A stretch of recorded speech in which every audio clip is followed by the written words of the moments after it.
Hakuna mtu ambaye ana shida na Miguna. Miguna rudi.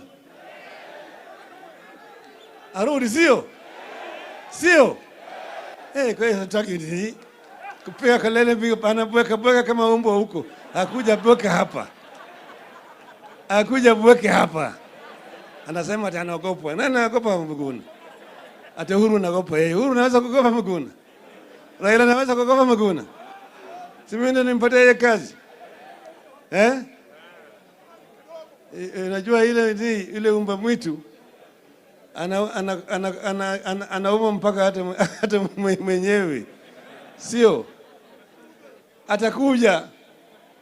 Atakuja aingie kwa ndege aingie hapa.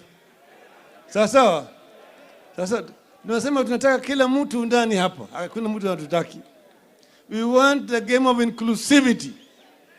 We want everybody. And I want you to know that nobody fears Miguna. Nobody does not want Miguna to come. Wale ambao hiyo kazi yake kidogo sana. Hiyo kazi ya Matiang'i yala si kazi ya Uhuru. Sawa? Kwa hivyo mimi ningependa kuwashauri hapa siku ya leo muwe kama kitu kimoja. Tunataka kura ya maoni ije. Hii kura ya maoni itakuja kabla mwezi wa Juni ili Wakenya waamue.